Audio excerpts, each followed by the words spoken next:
안녕하십니까. 가플리진 교회 전드간 목사입니다.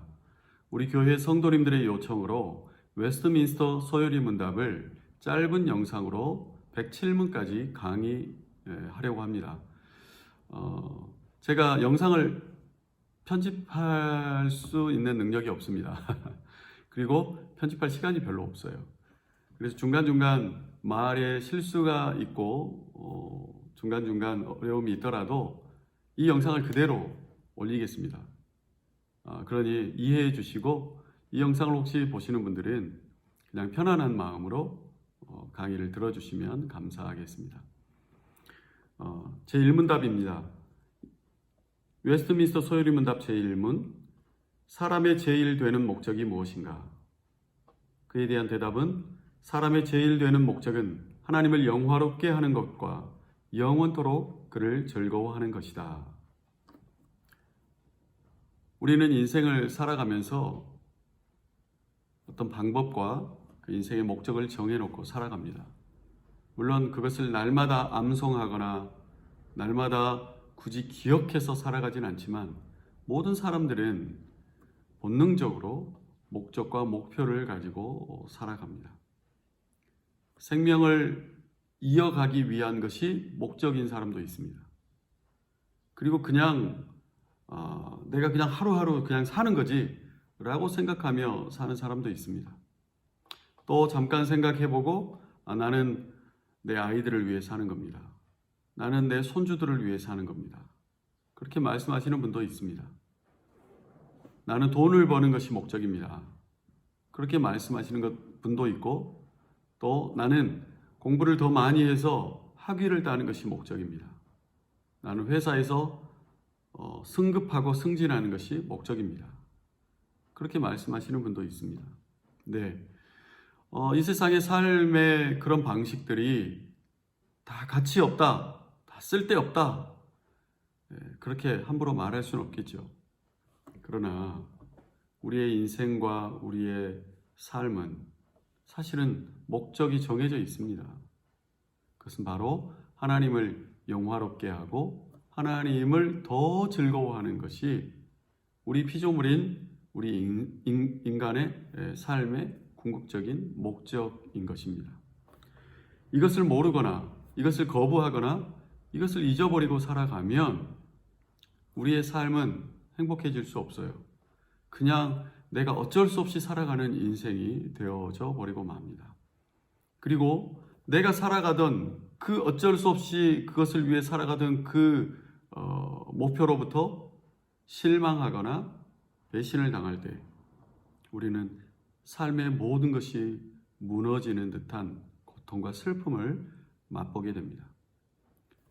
어떨 때는 나의 자녀로부터 배신감을 느끼거나 실망감을 느낍니다. 어떨 때는 내가 열심히 헌신하고 봉사했던 나의 회사와 나의 직장과 또 나의 조직을 통해서 배신감을 느끼고 상처를 받고 큰 슬픔에 빠져버리기도 합니다. 심지어는 교회 조직, 심지어는 정말 사랑했던 믿음의 동역자, 또 나의 가족, 나의 친구, 이런 사람들로부터도 우리는 상처를 받게 됩니다. 그러나 우리는 분명히 해야 합니다. 내가 교회에 봉사하는 것, 또 교회 공동체의 사람들에게 내가 헌신하는 것, 또 나의 회사에서 일하는 것, 나의 자녀들을 키우고 사랑해 주는 것, 이 모든 것이 삶의 방법이고 과정이지 그것이 우리의 목적이 될 수는 없다는 것입니다. 자녀를 키우는 궁극적인 목적은 하나님을 영화롭게 하고 하나님을 기뻐하기 위한 것입니다. 나의 직장에서 열심히 일하는 이유는 하나님을 영화롭게 하고 하나님을 기뻐하기 위한 것입니다. 또 교회에서 헌신하고 봉사하는 것은 하나님을 영화롭게 하고 하나님을 기뻐하기 위함입니다. 결코 나의 기쁨이 최종 목표가 될 수도 없고 또 내가 속한 교회의 목사님이 어떻게 생각하는지를 맞추기 위해서 내가 그렇게 살아가는 것도 아닙니다. 그렇게 되어져서도 안 됩니다. 오직 하나님을 영화롭게 하고 하나님을 즐거워하는 것입니다. 어떤 사람들은 그냥 행복하고 즐겁게 사는 것이 나의 인생의 목표입니다 라고 말씀하시는 분도 있습니다. 그러나 그것도 잘못된 목표입니다. 물론 행복하고 즐거워하고 또 내가 가지고 있는 재물과 돈을 사용하며 편안하고 이런 것도 삶의 방법일 수는 있습니다. 그러나 누가복음 12장에 어떤 한 부자가 나오죠. 이 부자는 많은 곡식을 거둬서 그 곡식을 보관할 수 있는 창고가 없을 만큼 그렇게 많이 곡식을 거두었습니다. 그래서 작은 창고를 헐어버리고 큰 창고에 거두어들인 곡식을 다 쌓아놓은 다음에 내가 이제부터 편안하게 살아보겠다고 말합니다. 그러자 창조주께서 그렇게 이야기하죠. 내가 오늘 밤 너의 생명을 거둬가겠다고. 이처럼 우리의 생명의 주관자이시고 창조주이신 하나님을 영화롭게 하고 즐거워하는 것이 우리 인생의 목표인데, 내가 나의 삶만 영화롭게 하고 즐거워하며 살겠다라고 하는 것은 어리석은 것이고 잘못된 것입니다. 그렇다면 우리는 왜 하나님을 영화롭게 해야 합니까?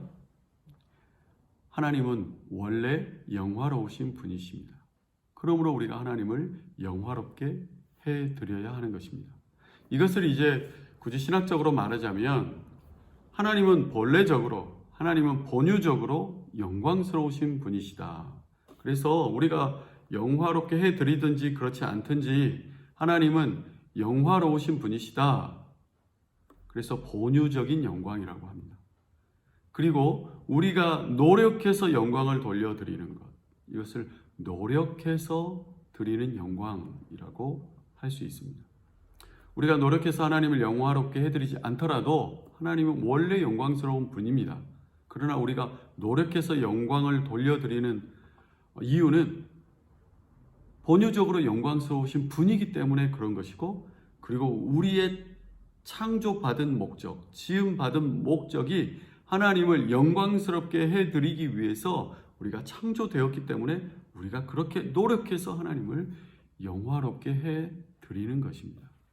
그러면 우리가 어떻게 하나님을 영광스럽게 해드릴 수 있습니까? 여러 가지 방법이 있습니다.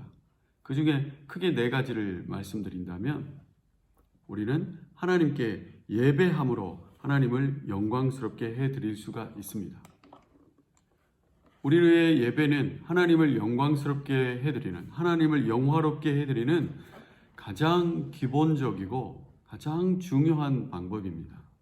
그래서 예배라고 하는 시간을 구별하고, 예배라고 하는 예식을 정하고, 예배라고 하는 것에 참여하는 하나님의 택함받은 신자들이 모이는 모임이 만들어진 것입니다. 시편 29편 말씀에는 여호와의 이름에 합당한 영광을 돌리며 거룩한 옷을 입고 여호와께 경배할지어다 라고 기록되어 있습니다. 우리는 예배 드리는 자로서의 특권을 가지고 예배에 참여하고, 그 예배에 참여함으로 하나님께 예배를 드립니다. 그리고 그 예배에 드려지는 시간과 순서와 모든 과정은 예배 예식이라는 것을 통해서 신성하게 하나님께 드려지는 방법, 드려지는 어떤 순서와 예식을 갖습니다. 느헤미야 8장 6절 말씀에 모든 백성이 몸을 굽혀 얼굴을 땅에 대고 여호와께 경배하였느니라, 이런 기록이 있습니다. 어떤 분은 예배 예식만 예배냐, 우리의 삶이 예배다 라고 말씀하십니다. 맞는 말입니다. 우리의 삶이 예배입니다. 그러나 그 말은 예배 예식은 중요하지 않다라는 말을 하기 위해 그 말을 누군가가 만든 것이 아니겠죠. 우리의 삶이 거룩해져야 하고, 우리의 삶도 예배 예식처럼 하나님께 드려지는 예배처럼 드려져야 한다라는 의미이지, 예배 예식은 철폐하고 우리의 삶만으로 하나님께 드려지는 예배로 충분하다, 그런 말을 하고 싶어서 그 말을 하는 것은 아닙니다. 또 하나님께 영광 돌리는 방법은 감사를 드림으로 하나님께 영광을 드릴 수 있습니다. 우리의 모든 삶이 감사할 수 있는 삶이기를 원합니다. 우리 성도님의 모든 삶이, 모든 것이 하나님께 감사하시기를 바랍니다. 그 감사를 표현하십시오. 말을 통해 표현하시고 글을 통해서도 표현하십시오. 예배 예식을 통해서도 표현하십시오. 생각을 통해서도 감사를 표현하십시오. 다른 사람들과의 대화 속에서 하나님께 감사한다는 것을 분명하게 또 표현하십시오.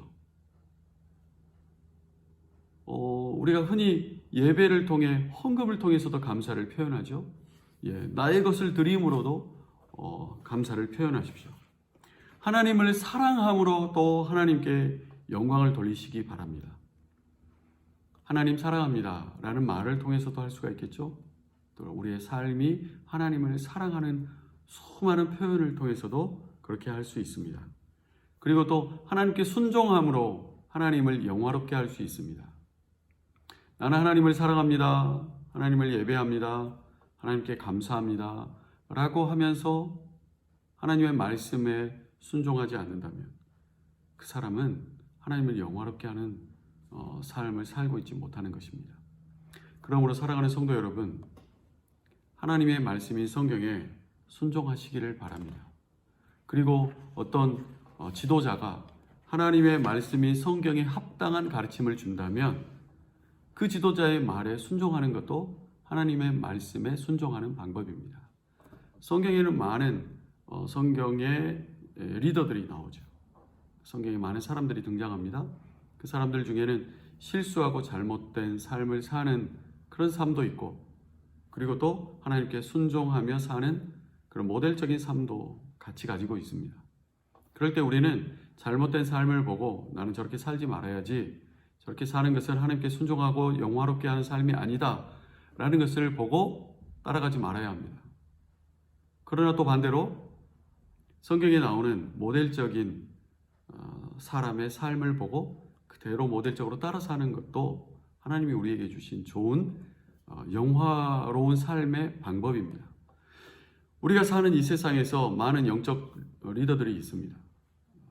각 교회의 목회자들도 있을 수 있고, 또 우리 교회 목회자는 아니지만 다른 교회 목회자, 유명한 목회자의 삶을 따라서 사는 것도 좋은 모델적인 삶을 살아가는 방법일 수도 있습니다. 또 그리스도인은 아니지만 하나님께서 성경에서 말씀하신 대로 꼭 그리스도인 같은 삶을 사는, 거룩한 삶을 사는 그런 훌륭한 넌 크리스찬들도 있습니다. 그것들도 본받을 필요가 있죠. 그런 모습들도 본받을 필요가 있습니다. 그러나 조심해야 할 것은 그곳에서, 그들의 삶에서 크리스찬이든 넌 크리스찬이든 바르지 못한 삶은 절대 그들과 함께하지 않아야 하고 따라가지 않아야 합니다. 혹시 우리 교회의 영적 지도자가 그런 삶을 살 때는 좋은 방법으로 그에게 이것은 아닌 것 같습니다 라고 그를 존중해 주면서도, 그의 인격을 존중해 주면서도 그것은 아닙니다 라고 말해 줄 수도 있어야 합니다. 혹시 우리 교회 성도님들, 제가 잘못된 삶을 살거나 성경적이지 못한 삶을 산다면 저에게도 그렇게 말씀해 주십시오. 그리고 함께 세워져가는 그런 교회가 되기를 원하고, 함께 하나님을 영화롭게 하고 또 함께 하나님을 기뻐하고 즐거워하기 바랍니다. 그리고 또 혹시 저는 가플리진 교회의 담임 목사로 삶을 살고 있는데, 여러분 중에 잘못된 길을 걸어가거나 영적으로 올바르지 못한 삶을 살고 있을 때 제가 단호하고도 또 바르게 그런 삶을 꾸짖을 수도 있습니다. 그럴 때는 여러분께서 함께 이 삶을 같이 살아가기를 원합니다. 지금 비카 전사님이 문을 열고 들어오셨어요. 강의를 마쳐야 될 것 같습니다. 2번 강의에서 만나겠습니다.